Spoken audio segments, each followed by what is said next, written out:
नमस्कार बच्चों। आज हम सब कक्षा 7 की हिंदी व्याकरण का 12वां पाठ विशेषण यानी एडजेक्टिव पढ़ेंगे। एडजेक्टिव किसे कहते हैं, विशेषण किसे कहते हैं? तो जो शब्द संज्ञा या सर्वनाम शब्दों की विशेषता बताते हैं उसे विशेषण कहते हैं। नीचे दिए गए वाक्यों के मोटे छपे शब्दों पर ध्यान दीजिए, यानी जो यहाँ मोटे शब्द छपे हुए हैं इन पर ध्यान दीजिए। मोटा लड़का खेल रहा है, मुझे 2 मीटर कपड़ा चाहिए, वहां 5 व्यक्ति थे, वह लड़का चला गया। उपर्युक्त वाक्यों में मोटे छपे शब्द अपने अगले शब्द यानी संज्ञा की विशेषता बता रहे हैं। ऐसे शब्दों को विशेषण कहा जाता है, यानी जो शब्द संज्ञा या सर्वनाम की विशेषता बताए उसे विशेषण कहा जाता है।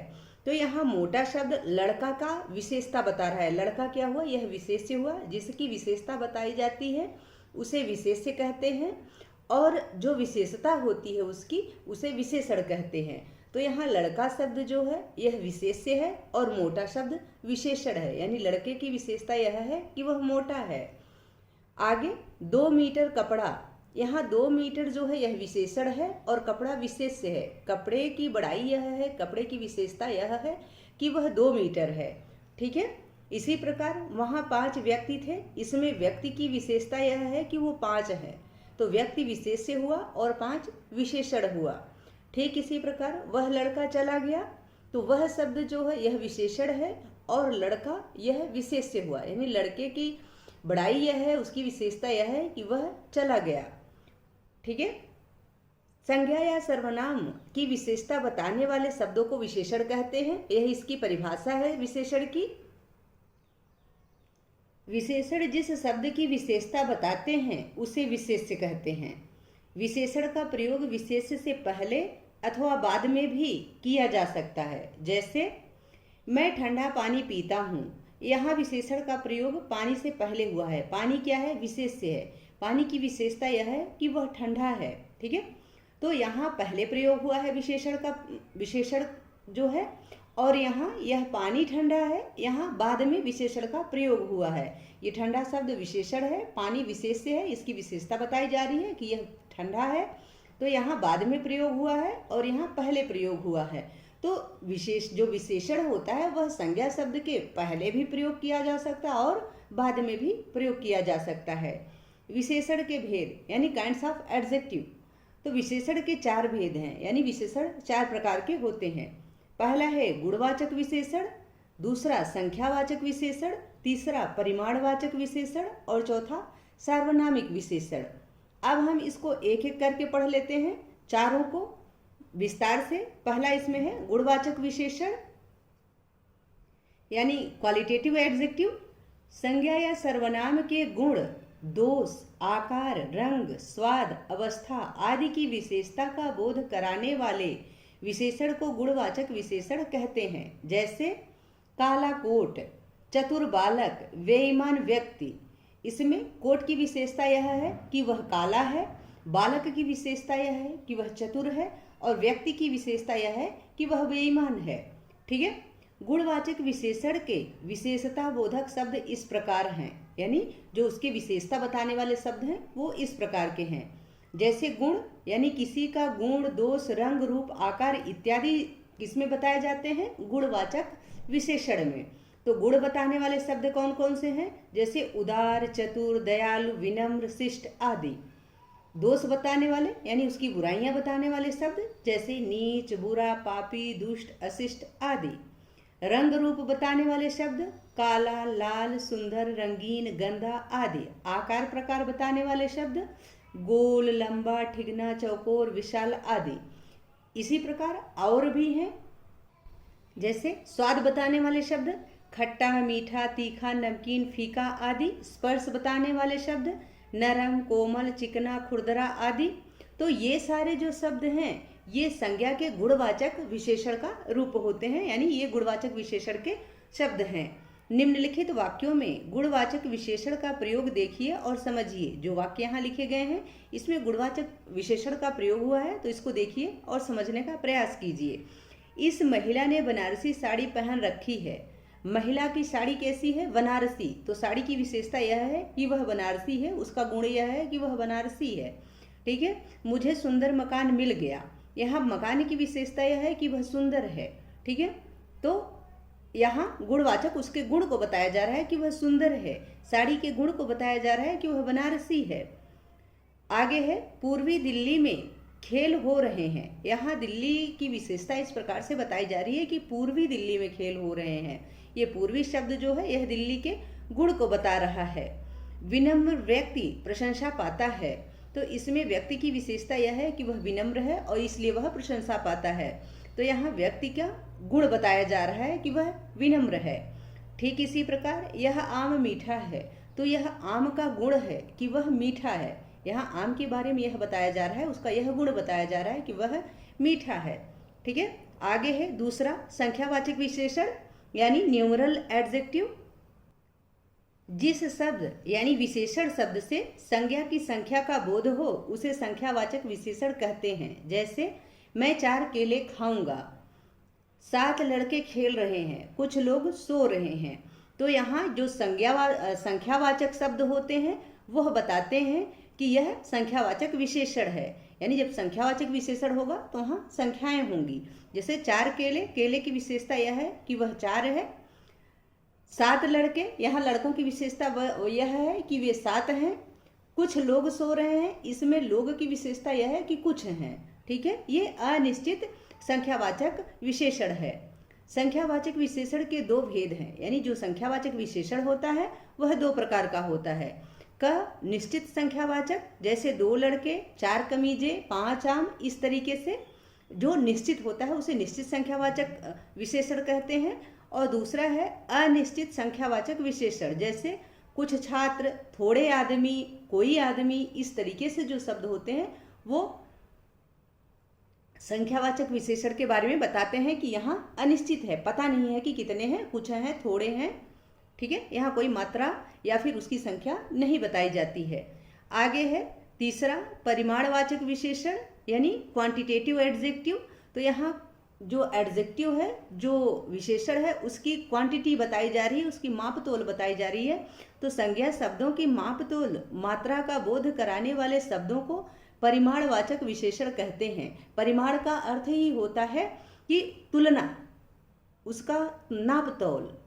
जैसे 2 लीटर दूध लाना, तो इसमें 2 लीटर दूध कितना लाना है, 2 लीटर। तो यह उसका नाप है, ये उसका नाप है कि दूध कितना है, ठीक है। 4 मीटर कपड़ा खरीदो, तो इसमें 4 मीटर यह कपड़े की विशेषता है और कैसी है कि उसकी लंबाई कितनी है, यह मापने के लिए उसकी माप यहाँ हो रही है, इसलिए यह 4 मीटर शब्द जो है यह परिमाणवाचक विशेषण है। थोड़ा दूध देना, दूध थोड़ा देना, थोड़ा मतलब कुछ भी, जरा सा दे दीजिए।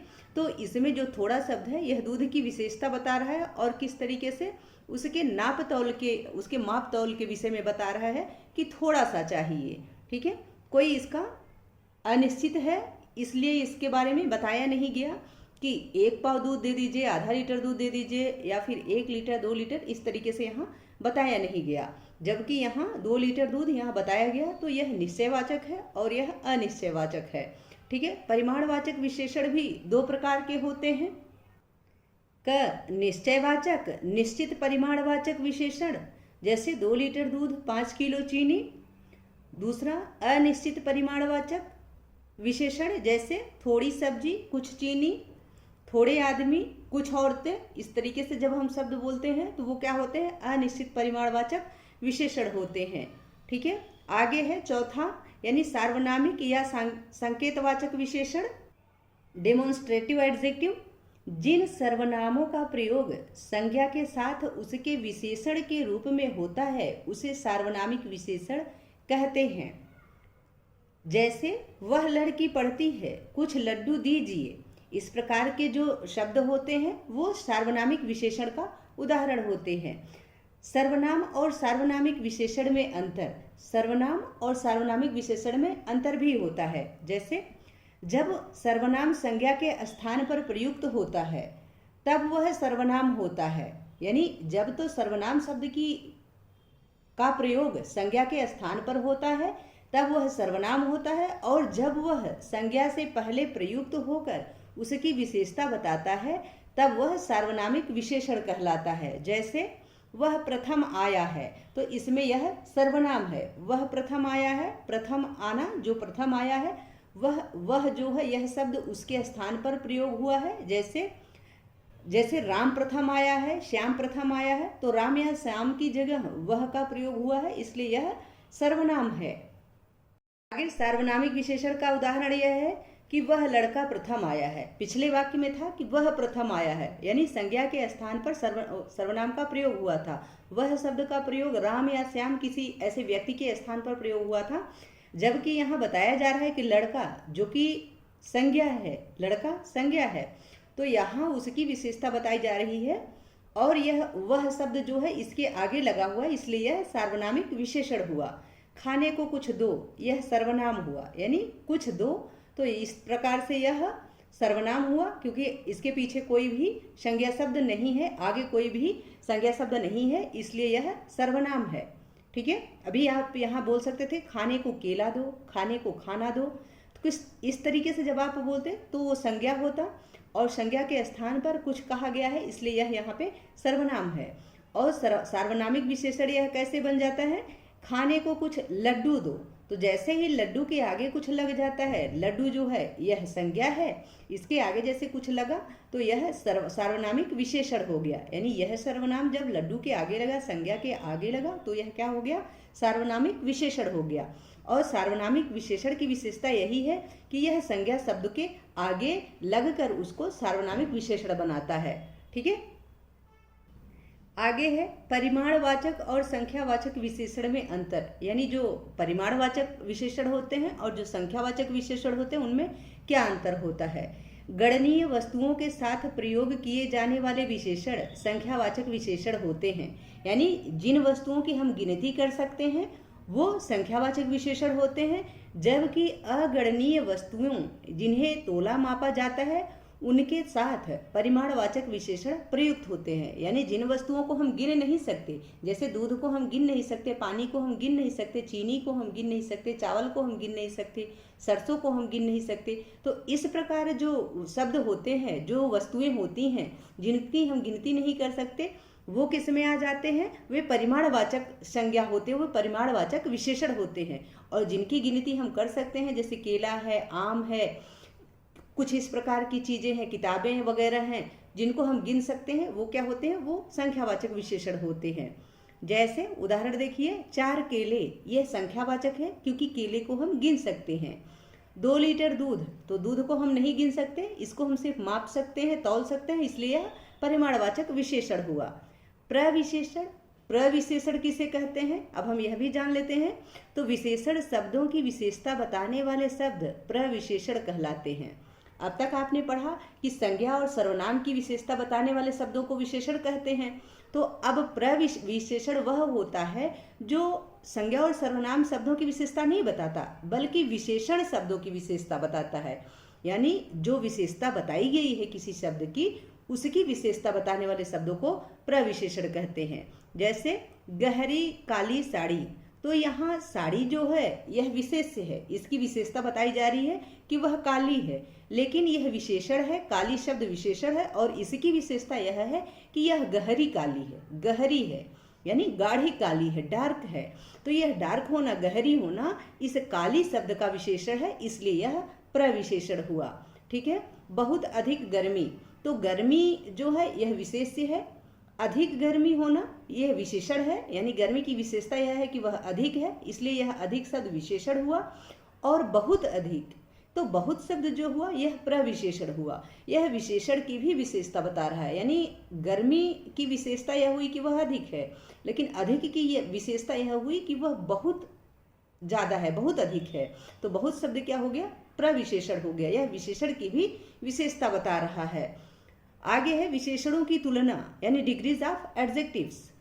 तो विभिन्न वस्तुओं एवं व्यक्तियों के गुण दोषों की तुलना प्रायः की जाती है। जैसे रवि कृष्ण की अपेक्षा अधिक चतुर है, तो जहाँ तुलना की जाती है वहाँ क्या होता है कि विशेषण की तुलना, उसकी अवस्थाएं बदल जाती हैं। जब तुलना की जाती है तो विशेषण की अवस्थाएं बदल जाती हैं। यानी कोई एक वास्तविक चीज होती है जो मूल होती है, मेन होती है, फिर उसके अलग अलग पार्ट होते हैं, यानी इससे अच्छा, इससे अच्छा। तो इस तरीके से जब किया जाता है तो उसे तुलना करना कहते हैं। तो वही यहाँ बताया गया है कि विशेषणों की तुलना। विशेषण की तुलना की 3 अवस्थाएं होती हैं। मूलावस्था यानी वास्तविक अवस्था जो उसकी मेन अवस्था होती है, फिर है उत्तरावस्था यानी बीच की अवस्था, और फिर उत्तमावस्था यानी सबसे अच्छी अवस्था। तो मूलावस्था वास्तविक होती है, उत्तरावस्था जो होती है वह उससे अच्छी होती है, बीच की होती है, और उत्तमावस्था सबसे अच्छी होती है। अब हम इसको विस्तार से समझ लेते हैं। पहला है मूलावस्था। इस अवस्था में तुलना नहीं होती, बल्कि विशेषण विशेष्य की सामान्य अवस्था बताई जाती है, यानी जो वास्तविक अवस्था होती है वही बताई जाती है। जैसे रेखा अच्छी लड़की है, तो रेखा अच्छी लड़की है तो यही बताया जा रहा है, उसकी वास्तविकता बताई जा रही है कि वह अच्छी लड़की है। यह पक्षी सुंदर है, तो पक्षी की विशेषता यह है कि वह सुंदर है, और यहाँ वही बताया जा रहा है कि वह पक्षी सुंदर है। ठीक है, उसकी कोई अलग से कुछ अलग से उसमें नहीं किया जा रहा है, वास्तविकता जो है वही बताई जा रही है, इसलिए यह मूलावस्था हुई। मूल का अर्थ होता है वास्तविक यानी जड़। तो जो वास्तविक अवस्था है, मेन अवस्था है, उसी को मूलावस्था कहते हैं। दूसरा है उत्तरावस्था। उत्तरावस्था में क्या होता है, इसमें 2 व्यक्तियों या वस्तुओं की तुलना की जाती है तथा उनमें से किसी एक को अच्छा या बुरा बताया जाता है। तो उत्तरावस्था में क्या हुआ, इसमें तुलना की जाती है और किसी एक को बड़ा या छोटा, अच्छा या बुरा इस तरीके से बता सकते हैं, उसके गुण दोष इस प्रकार से बता सकते हैं कि एक अच्छा है, एक बुरा है, एक बड़ा है, एक छोटा है, यानी यह तुलना की जाती है। जैसे शशांक मोहन की अपेक्षा मेहनती है, तो शशांक की विशेषता यह है कि वह मोहन की अपेक्षा मेहनती है, यानी मोहन मेहनती नहीं है। तो यहाँ तुलना की जाती है। जो उत्तरावस्था होती है उसमें क्या होता है, तुलना की जाती है। उसका घर मेरे घर से अच्छा है, यानी यहाँ उसके घर की विशेषता यह बताई जा रही है, तो तुलना करते हुए बताई जा रही है कि उसका घर मेरे घर से अच्छा है। ठीक है, तुलना की जा रही है, तो जिसमें तुलना की जाती है वह उत्तरावस्था होती है। उत्तमावस्था अगला है, इसमें किसी व्यक्ति या वस्तु को सबसे अच्छा या बुरा बताया जाता है, यानी किसी व्यक्ति या वस्तु को यह बताया जाता है कि वह या तो सबसे अच्छा है या तो सबसे बुरा है। जैसे गंगा सबसे पवित्र नदी है, तो यहाँ गंगा की विशेषता इस प्रकार से बताई जा रही है कि वह ही सारी नदियों में सबसे पवित्र नदी है, यानी इतनी सारी नदियां हैं देश में, संसार में, लेकिन उनमें से सबसे पवित्र नदी कौन है, गंगा है। तो गंगा को यहाँ सारी नदियों में सबसे पवित्र बताया गया है, यह इसकी उत्तमावस्था है, यानी सबसे अच्छी अवस्था है। शीला सबसे सुंदर है, तो यहाँ शीला की विशेषता सिर्फ सुंदर होना नहीं है, सबसे सुंदर होना, यानी उस भीड़ में शीला के साथ जितने लोग वहाँ हैं, स्त्री हो पुरुष हो और भी लोग हैं, तो उन सब में सबसे सुंदर शीला है, इस प्रकार से बताया गया है, यानी यहाँ उसको सबसे उत्तम बताया गया है, सबसे अच्छा बताया गया है। ठीक है, विशेषण की उत्तरावस्था के लिए उसमें तर तथा उत्तमावस्था के लिए तम प्रत्यय लगाया जाता है, यानी जब विशेषण को उत्तरावस्था या उत्तमावस्था में बदलना हो तो उत्तरावस्था के लिए तर प्रत्यय लगाएंगे और उत्तमावस्था में बनाने के लिए तम प्रत्यय लगाएंगे, जबकि मूलावस्था में वह जिस अवस्था में रहता है उसी अवस्था में होता है। ठीक है, मूलावस्था में कोई परिवर्तन नहीं होता है।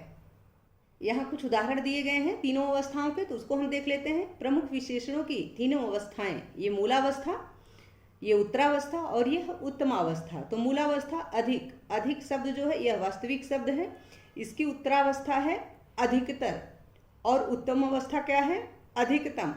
श्रेष्ठ यह मूलावस्था है, यानी मेन शब्द है। श्रेष्ठतर उच्चतर अवस्था है, और श्रेष्ठतम यह उत्तमावस्था है। सुंदर यह मूलावस्था है, यानी मेन शब्द है, और उत्तरावस्था में सुंदरतर हो गया, इसमें तर प्रत्यय लगा हुआ है, हो गया सुंदरतर, यानी उत्तरावस्था हो गया। और उत्तमावस्था यह हुआ सुंदरतम, यानी सुंदर, सुंदरतर और सुंदरतम, यानी सबसे सुंदर। कुछ और भी उदाहरण है, उसको भी देख लेते हैं। जैसे उच्च मूल अवस्था है, यह मूलावस्था है। उच्चतर ये उत्तरावस्था है, और उच्चतम यह उत्तमावस्था है। न्यून शब्द यह मूलावस्था में है, न्यूनतर यह उत्तरावस्था में है, और न्यूनतम उत्तमावस्था में है। मधुर शब्द मूलावस्था में है, मधुतर यह उत्तरावस्था में है, और मधुरतम यह उत्तमावस्था में है। शीघ्र, शीघ्र यह मूलावस्था है, शीघ्रतर उत्तरावस्था है, और शीघ्रतम उत्तमावस्था है। प्रिय मूलावस्था है, प्रियतर उत्तरावस्था है और प्रियतम यह उत्तमावस्था है। महान यह मूलावस्था है, महानतर उत्तरावस्था है और महानतम जो है वह उत्तमावस्था है। दृढ़ मूलावस्था है, दृढ़तर उत्तरावस्था है और दृढ़तम यह जो है उत्तमावस्था है। विशेषणों की रचना यानी फॉर्मेशन ऑफ एडजेक्टिव्स। तो हिंदी में कुछ शब्द मूल रूप से ही विशेषण हैं, यानी कुछ शब्द वास्तविक रूप से ही पहले से ही विशेषण के शब्द हैं, जैसे अच्छा, बुरा, काला, पीला, चतुर, सुंदर आदि।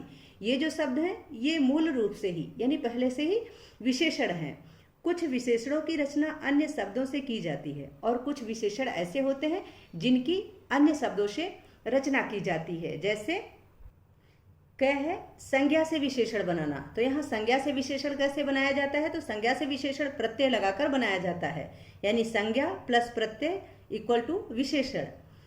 परिवार प्लस इक पारिवारिक, यह विशेषण शब्द हो गया। संज्ञा प्लस प्रत्यय प्लस विशेषण इक्वल टू विशेषण। तो धर्म प्लस इक धार्मिक, यह विशेषण शब्द हो गया। इतिहास प्लस इक ऐतिहासिक, यह विशेषण शब्द हो गया। अंक प्लस इत अंकित, यह विशेषण शब्द हो गया। सूचना प्लस इत सूचित, यह भी विशेषण शब्द हो गया। रोग प्लस ई रोगी, यह विशेषण हो गया। दुख प्लस ई दुखी, भूख प्लस आ भूखा, ये विशेषण शब्द हो गए। समाज प्लस इक, तो यहाँ समाज जो है यह संज्ञा शब्द है, प्रत्यय है इक और विशेषण सामाजिक। ठीक है। साहित्य प्लस इक साहित्यिक, भूत प्लस इक भौतिक, जीव प्लस इत जीवित, पुष्प प्लस इत पुष्पित, जापान प्लस ई जापानी, चीन प्लस ई चीनी, प्यास प्लस आ प्यासा। हार प्लस आ हारा, जाति प्लस ई जातीय, राष्ट्र प्लस ई राष्ट्रीय, खर्च प्लस ईला खर्चीला, गर्व प्लस ईला गर्वीला, मामा प्लस एरा ममेरा। तो ये मामा शब्द जो है यह संज्ञा है, एरा यह प्रत्यय है और ममेरा यह विशेषण हो गया है। इसी प्रकार इधर प्यास प्लस आ प्यासा, भूल प्लस आ भूला, भारत प्लस ई भारतीय, स्वर्ग प्लस ई स्वर्गीय, रंग प्लस ईला रंगीला, भड़क प्लस ईला भड़कीला, चाचा प्लस एरा चचेरा। इस प्रकार के जो शब्द हैं यह संज्ञा से विशेषण बनाए गए हैं। संज्ञा से विशेषण बने हुए कुछ और भी उदाहरण है। दया प्लस आलू दयालु, मूल्य प्लस वान मूल्यवान, गुण प्लस वती गुणवती, श्री प्लस मति श्रीमती, मुंबई प्लस इया मुंबईया, ईर्ष्या प्लस आलू ईर्ष्यालु, दया प्लस वान दयावान, पुत्र प्लस वती पुत्रवती, बुद्धि प्लस मति बुद्धिमती, जयपुर प्लस इया जयपुरिया। तो इस प्रकार के जो शब्द हैं वो क्या है, संज्ञा से विशेषण बने हुए हैं। और संज्ञा से विशेषण कैसे बनते हैं, प्रत्यय लगाकर। आगे है सर्वनाम से विशेषण बनाना, यानी सर्वनाम शब्दों से विशेषण कैसे बनते हैं। तो जो का जैसा, सर्वनाम शब्द जो है और उससे जैसा लिख करके उसको क्या बनाया गया है, विशेषण बनाया गया है। तू तेरा, यह ऐसा, वह वैसा, कौन कैसा, मैं मेरा। इस प्रकार के जो शब्द हैं वो सर्वनाम से विशेषण बने हुए हैं। आगे है क्रिया से विशेषण बनाना। क्रिया शब्दों से कैसे विशेषण बनते हैं, तो पठ प्लस पठित, तो पठ जो है यह क्रिया है और पठित बन के यह क्या हो गया, विशेषण हो गया। टीका प्लस टिकाऊ, टीका से टिकाऊ। ठीक है, टीका क्या है, यह क्रिया है और टिकाऊ विशेषण है। वंदन, वंदन क्रिया है, वंदनीय यह विशेषण है। तो क्रिया से विशेषण इस प्रकार से बनता है। बेच से बिकाऊ, लिख से लिखित, पालना से पालने वाला, पत से पतित, चल से चलित। तो यह चल शब्द जो है यह क्या है, क्रिया है और चलित शब्द क्या है, यह विशेषण है। ठीक है। आगे है अव्यय से विशेषण बनाना। तो अव्यय से कैसे विशेषण बनता है, जैसे भीतर से भीतरी, ये भीतर शब्द क्या है, यह अव्यय है और भीतरी विशेषण है। ऊपर से ऊपरी, बाहर शब्द का बाहरी, नीचे का निचला, पीछे का पिछला, आगे का अगला। इस प्रकार अव्यय शब्द से विशेषण बनता है, यानी बाहर जो है यह अव्यय शब्द है और बाहरी यह विशेषण हो गया। ठीक है। आगे विशेष यानी पाठ के बारे में कुछ विशेष बातें जो आपको जाननी चाहिए। अ से अंत होने वाले यानी अकारांत विशेषणों में विशेष्य के लिंग, वचन और कारक के अनुसार कोई परिवर्तन नहीं होता। जैसे सुंदर, तो सुंदर शब्द में लिंग, वचन या कारक के अनुसार कोई भी इसमें परिवर्तन नहीं होगा। तो जो सुंदर जो है यह अकारांत शब्द है, र में अ आ रहा है और अ से अंत हो रहा है, इसलिए यह अकारांत है। ऐसे शब्दों में जो अकारांत होते हैं, जिसका अंत अ से होता है, ऐसे शब्दों में वचन, कारक, इनमें कोई परिवर्तन नहीं होता है। आ से आगे है, आ से अंत होने वाले यानी आकारांत विशेषणों में विशेष्य के लिंग, वचन और कारक के अनुसार विकार होता है, यानी परिवर्तन होता है। जो आ से अंत होने वाले शब्द होते हैं, आकारांत होते हैं, उनमें लिंग, वचन और कारक के अनुसार परिवर्तन होता है, विकार होता है। जैसे अच्छा, अच्छे, ये वचन के अनुसार अच्छे हो गया, लिंग के अनुसार अच्छी हो गई। यानी यहाँ अच्छा भी हो सकता था कि लड़का अच्छा है, लड़की अच्छी है, तो लिंग के अनुसार इसमें परिवर्तन हो रहा है। जो आकारांत होते हैं उसमें परिवर्तन होता है, विकार होता है, लेकिन जो अकारांत होते हैं उसमें परिवर्तन या विकार नहीं होता है। बुरा से बुरे या बुरी, काला से काले या काली, इस प्रकार से जो आकारांत शब्द हैं इनमें परिवर्तन होता है। ठीक है, आगे है ई तथा उ से अंत होने वाले यानी इकारांत और उकारांत विशेषणों में भी लिंग, वचन और कारक के अनुसार परिवर्तन नहीं होता। यानी जो इकारांत या उकारांत शब्द होते हैं इनमें भी लिंग, वचन और कारक के अनुसार कोई परिवर्तन नहीं होता है। जैसे देशी वस्त्र, ये देशी जो शब्द है यह क्या है, इकारांत है। देशी लड़की, देशी लोग, तो इसमें कोई अंतर नहीं हो रहा है, कोई परिवर्तन नहीं हो रहा है। दयालु व्यक्ति, दयालु स्त्री, दयालु लोग, तो दयालु जो ऊ से अंत होने वाले शब्द हैं यानी उकारांत हैं, इसमें भी कोई परिवर्तन नहीं हो रहा है। यानी जो इकारांत होते हैं और उकारांत होते हैं इनमें लिंग, वचन, कारक किसी का कोई परिवर्तन नहीं होता है। कभी कभी विशेषण संज्ञा की तरह भी प्रयुक्त होते हैं, यानी जो विशेषण शब्द होते हैं उनका प्रयोग कभी कभी संज्ञा की तरह होता है। जैसे भारत वीरों की भूमि है, तो वीरों शब्द जो है यह विशेषण है, लेकिन इसका प्रयोग संज्ञा की तरह हुआ है। ठीक इसी प्रकार सज्जनों की प्रशंसा होती है, जो सज्जन शब्द है यह विशेषण है, लेकिन इसका प्रयोग संज्ञा की तरह हुआ है।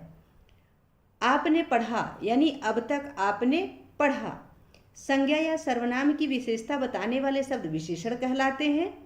विशेषण 4 प्रकार के होते हैं, गुणवाचक, संख्यावाचक, परिमाणवाचक और सार्वनामिक। विभिन्न प्रत्ययों के योग से विशेषण बनाए जाते हैं। विशेषण की तुलना की अवस्थाएं भी होती हैं। विशेषण की विशेषता बताने वाले शब्द को प्रविशेषण कहते हैं, यानी जो शब्द विशेषण की विशेषता बताते हैं उसे प्रविशेषण कहते हैं। ठीक है, आशा है कि यह पाठ आप सबको अच्छे से समझ में आ गया होगा। अब हम इसका अभ्यास कार्य कर लेते हैं। अभ्यास बहुवैकल्पिक प्रश्न, सही विकल्प चुने। निर्देश, रेखांकित विशेषण शब्दों के भेद बताइए। यानी काला घोड़ा दौड़ रहा है, इसमें जो रेखांकित शब्द काला है यह कौन सा विशेषण है, तो यह गुणवाचक विशेषण है, इसलिए का ऑप्शन सही है। दूसरा है कुछ केले खरीदने हैं, तो इसमें जो कुछ शब्द है यह कौन सा विशेषण है, तो यह अनिश्चित संख्यावाचक विशेषण है। यानी केले को तो हम गिन सकते हैं इसलिए यह संख्यावाचक है, लेकिन कुछ है इसलिए यह अनिश्चित संख्यावाचक है। ठीक है, इसलिए गा ऑप्शन सही है। थोड़ा दूध दीजिए, इसमें जो थोड़ा शब्द है यह अनिश्चित परिमाणवाचक है। दूध जो है वो उसको हम गिन नहीं सकते, इसलिए वह परिमाणवाचक विशेषण हुआ, और थोड़ा शब्द जो है यह अनिश्चित है, इसलिए अनिश्चित परिमाणवाचक विशेषण, यानी खा ऑप्शन सही है। चौथा प्रश्न है कोई बालक रो रहा है, यह सार्वनामिक विशेषण है। ठीक है, बालक के पहले कोई आया है, यानी संज्ञा से पहले कोई शब्द आया है, इसलिए यह सार्वनामिक विशेषण हुआ। पांचवा प्रश्न है सुंदरतम युवती की खोज करो। सुंदरतम शब्द जो है यह कैसा विशेषण है, रेखांकित विशेषण की तुलनात्मक अवस्था क्या है पूछा गया है, तो यह है उत्तमावस्था। सुंदरतम है तो आपने जाना है पाठ में कि तर लगा के उच्चतर अवस्था बताई जाती है, और जो है उत्तरावस्था में तर प्रत्यय लगाते हैं और उत्तमावस्था में तम प्रत्यय लगाते हैं। तो चूंकि सुंदरतम में तम प्रत्यय लगा है इसलिए यह उत्तमावस्था है, अतः ग ऑप्शन सही है। छठा प्रश्न है विशेषण के कितने भेद हैं, तो विशेषण के 4 भेद हैं। आपने पढ़ा कि विशेषण के 4 भेद होते हैं, इसलिए ख ऑप्शन सही है। आगे है बोधात्मक प्रश्न। पहला प्रश्न है विशेषण किसे कहते हैं, तो इसका उत्तर है संज्ञा या सर्वनाम की विशेषता बताने वाले शब्दों को विशेषण कहते हैं। दूसरा प्रश्न है विशेषण के कितने भेद हैं, उदाहरण सहित बताइए। तो विशेषण के 4 भेद हैं। उत्तर होगा विशेषण के 4 भेद हैं, गुणवाचक विशेषण, संख्यावाचक विशेषण, परिमाणवाचक विशेषण और सार्वनामिक विशेषण। तो इसका उदाहरण भी पूछा है, इसलिए एक एक का उदाहरण दिखाते हैं। गुणवाचक विशेषण का उदाहरण यह है, जैसे काला कोट, सफेद कबूतर, उदार व्यक्ति, पापी मनुष्य इत्यादि, ये उसका गुण है। गुण और दोष दोनों हो सकते हैं गुणवाचक विशेषण में, ठीक है। संख्यावाचक विशेषण इसका उदाहरण है, जैसे 4 केला, 5 आदमी, कुछ लोग इत्यादि। परिमाणवाचक विशेषण इसका उदाहरण है 2 लीटर दूध, 4 मीटर कपड़ा, थोड़ा दूध, कुछ चीनी इत्यादि। आगे है सार्वनामिक विशेषण, इसका उदाहरण यह है, जैसे वह लड़का पढ़ता है, वह लड़का पढ़ता है, कुछ लड्डू दीजिए। तो इस प्रकार से वह लड़का पढ़ता है एक ही वाक्य है। आगे तीसरा प्रश्न है सर्वनाम और सार्वनामिक विशेषण में क्या अंतर है। तो इसका उत्तर है सर्वनाम जब संज्ञा के स्थान पर प्रयुक्त होता है तब वह सर्वनाम होता है, और जब वह संज्ञा से पहले प्रयुक्त होकर उसकी विशेषता बताता है तब वह सार्वनामिक विशेषण कहलाता है। जैसे वह प्रथम आया, यह सर्वनाम है। कौन प्रथम आया, यहाँ जो संज्ञा हो सकती थी, जो राम सीता कुछ भी हो सकता, सीता नहीं राम श्याम कुछ भी हो सकता था, इसलिए यहाँ उसकी जगह पे वह शब्द का प्रयोग हुआ है, इसलिए यह क्या हुआ सर्वनाम है। और वह लड़का प्रथम आया है, इसमें लड़का जो संज्ञा शब्द है इसके आगे वह का प्रयोग हुआ है, इसलिए यहाँ सार्वनामिक विशेषण है, ठीक है। अब हम इसके आगे का देख लेते हैं। चौथा प्रश्न है लिखो, यानी चौथे प्रश्न में लिखना है क परिमाणवाचक विशेषण के 3 उदाहरण। तो परिमाणवाचक विशेषण के 3 उदाहरण कौन से हैं, 3 निश्चित विशेषण लिखने और 3 अनिश्चित विशेषण लिखने हैं परिमाणवाचक विशेषण के। तो निश्चित परिमाणवाचक विशेषण है, जैसे 2 लीटर पानी, 5 किलो चीनी, 4 दर्जन केला। अनिश्चित परिमाणवाचक विशेषण थोड़ा पानी, थोड़ी चीनी, कुछ केला। आगे है ख संख्यावाचक विशेषण के 3 उदाहरण, निश्चित और अनिश्चित दोनों। तो निश्चित संख्यावाचक विशेषण है, जैसे 2 लड़के, 4 आदमी, 4 कुर्ते। अनिश्चित संख्यावाचक विशेषण जैसे कुछ बच्चे, थोड़े आदमी, कुछ औरतें। ग है सार्वनामिक विशेषण के प्रयोग के 3 उदाहरण, यानी जो सार्वनामिक विशेषण होते हैं उनके प्रयोग के 3 उदाहरण देने हैं। तो वह लड़का पढ़ता है, यह हुआ क्योंकि लड़का से आगे वह का प्रयोग हुआ है, इसलिए सार्वनामिक विशेषण है। वह लड़की प्रथम आई है, इसमें भी लड़की जो संज्ञा शब्द है इससे पहले वह का प्रयोग हुआ है, इसलिए सार्वनामिक विशेषण है। और कुछ केला दीजिए, तो केला जो है यह संज्ञा है और कुछ शब्द जो है यह विशेषण बता रहा है, सर्वनाम है, इसलिए यह क्या हुआ सार्वनामिक विशेषण का उदाहरण हुआ। आगे है 5वां प्रश्न, निम्नलिखित शब्दों के विशेषण बनाइए। जैसे आदर से विशेषण क्या होगा, आदर का आदरणीय, वर्ष का वार्षिक, गर्व का गर्वीला, शरीर का शारीरिक, समाज का सामाजिक, भूगोल का भौगोलिक, पंजाब का पंजाबी, पाप का पापी, सप्ताह का साप्ताहिक, भारत का भारतीय। 6ठा प्रश्न है, 6ठा का इक प्रत्यय लगाकर विशेषण बनाओ, यानी इक प्रत्यय लगाकर विशेषण बनाना है। जैसे धर्म प्लस इक धार्मिक, समाज प्लस इक सामाजिक, इतिहास प्लस इक ऐतिहासिक, विचार प्लस इक वैचारिक, परिवार प्लस इक पारिवारिक, दर्शन प्लस इक दार्शनिक। आगे ख पार्ट है इसका 6ठे प्रश्न का, ईय प्रत्यय लगाकर विशेषण बनाओ, यानी ईय प्रत्यय लगाकर विशेषण बनाना है। तो स्थान प्लस ईय स्थानीय, जाति प्लस ईय जातीय, राष्ट्र प्लस ईय राष्ट्रीय, भारत प्लस ईय भारतीय, स्वर्ग प्लस ईय स्वर्गीय, आत्मा प्लस ईय आत्मीय। आगे 7वां प्रश्न है, निम्नलिखित वाक्यों में विशेषण शब्दों को रेखांकित कीजिए तथा उनका भेद भी बताइए। यानी जो रेखांकित जो शब्द हैं इसमें विशेषण शब्द हैं उनको रेखांकित करना है और उनमें कौन सा विशेषण है यह भी बताना है। क है कुत्ते को मीठा दूध मत पिलाओ, इसमें मीठा दूध जो है यह गुणवाचक विशेषण है, यानी दूध की विशेषता यह है कि वह मीठा है, तो मीठा शब्द क्या है, गुणवाचक विशेषण है। ख है मैं 4 केले खाता हूँ, तो केले की विशेषता यह है कि वह 4 है, इसलिए यह संख्यावाचक विशेषण है। ग है आज मुझे 4 मीटर कपड़ा चाहिए, तो 4 जो है 4 मीटर यह कपड़े की विशेषता है, इसलिए यह परिमाणवाचक विशेषण हुआ।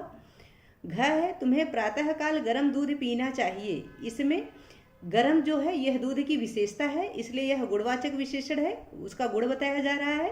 ङ है खाने को कुछ मिठाई दीजिए, यह सार्वनामिक विशेषण है, मिठाई से पहले कुछ शब्द आया है, इसलिए यह सार्वनामिक विशेषण हुआ।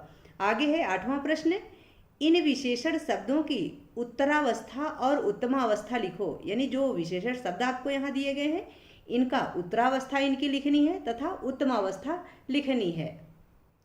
सुंदर, सुंदर जो मूलावस्था है, इसका उत्तरावस्था होगा सुंदरतर और उत्तमावस्था सुंदरतम। आपने पढ़ा है कि तर प्रत्यय लगा के उत्तरावस्था बनाई जाती है और तम प्रत्यय लगा के उत्तमावस्था बनाई जाती है। ठीक है, इसीलिए तीव्र का जो मूल शब्द है, इसका उत्तरावस्था होगा तीव्रतर और उत्तमावस्था तीव्रतम। उच्च का उच्चतर और उच्चतम। निम्न का न्यूनतर न्यूनतम। कठोर का कठोरतर, यह उत्तरावस्था है और उत्तमावस्था है कठोरतम। ठीक है, आगे है 9वां प्रश्न, विशेषण विशेष्य के जोड़े बनाओ। तो यहाँ विशेषण और विशेष्य के जोड़े बनाने हैं।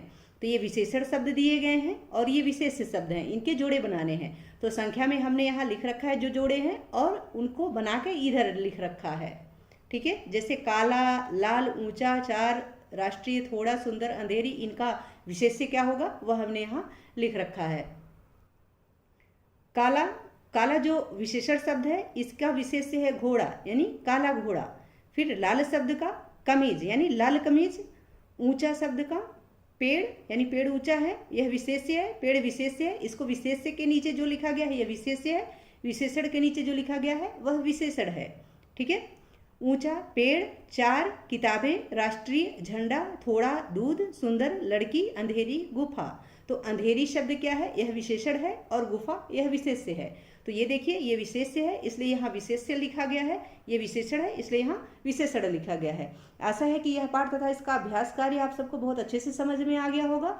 यदि पाठ से संबंधित या वीडियो से संबंधित कोई सुझाव हो या आपकी कोई क्वेरी हो, प्लीज़ कमेंट बॉक्स में अवश्य लिखिएगा। वीडियो पसंद आए तो इसको लाइक करें, शेयर करें। चैनल पर नए हैं तो प्लीज़ इसे सब्सक्राइब अवश्य करें। वीडियो देखने के लिए बहुत बहुत धन्यवाद।